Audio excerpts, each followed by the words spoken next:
Here's the latest audio research news from the transmitter. Astrocyte networks span large swaths of brain by Callie McMurray. Astrocytes depicted in textbooks huddle in small groups around synapses, supporting neighboring neurons but cut off from astrocytes elsewhere in the brain. In reality, though, the cells are linked through vast networks, according to a preprint posted on Bioarxiv last month.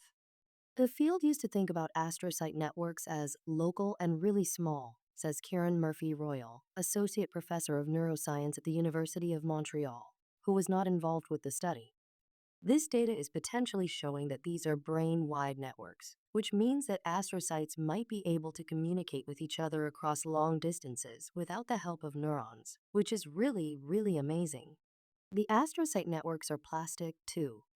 One radiating from the barrel cortex of mice shrank after the mice had their whiskers trimmed every other day for 4 weeks. Some networks are confined to one hemisphere, others span both, and some link brain regions that aren't connected by neurons.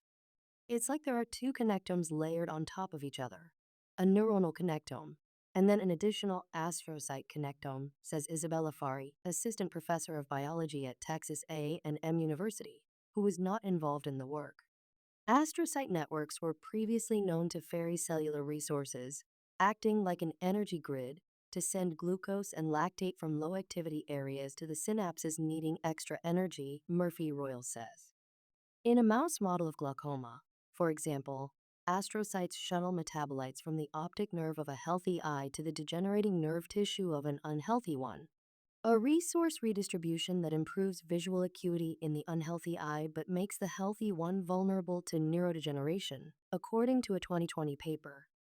Working on that project got me thinking about how astrocyte connectivity links the fates of different brain regions, says study investigator Melissa Cooper, a postdoctoral fellow in Shane Little's lab at New York University. I had an inkling that astrocytes didn't just connect everywhere, they were connecting very specific places.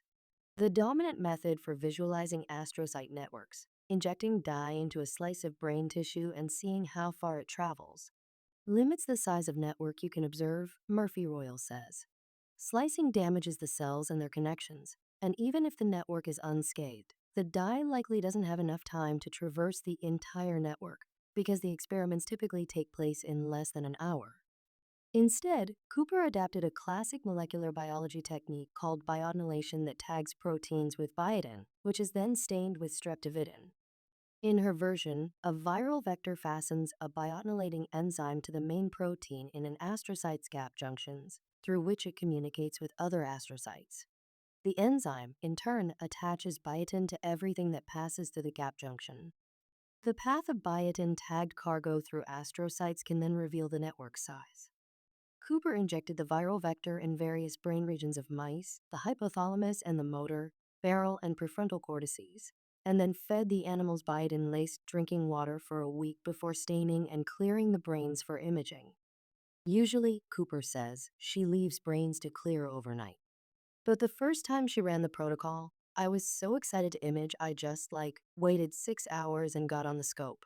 The work flips the way we think about astrocytes and what their networks may mean, says study investigator Shane Little, associate professor of neuroscience and physiology and of ophthalmology at New York University.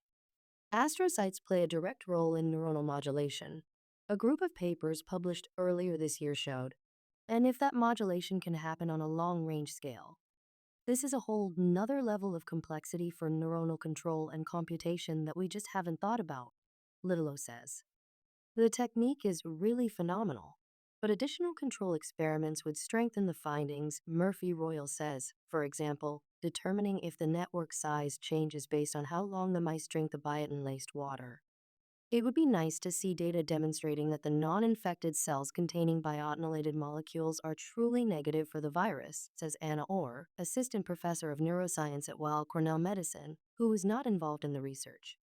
If they were infected, the cells would produce their own biotinylated factors, which is not indicative of connectivity to other cells. Follow-up work might explore which molecules move through the networks and what they do. How long-range astrocyte communication affects neuronal activity, and how the networks change during aging, neurodegenerative diseases, and psychiatric disorders, Orr says. There are plenty of other questions to explore. If you ask 10 people for the best thing to follow up on, or says, you'd get 10 answers probably, depending on their favorite disease or process. This audio was created using artificial intelligence.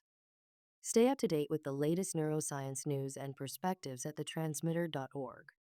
Follow audio research news on Spotify, YouTube, or wherever you get your podcasts.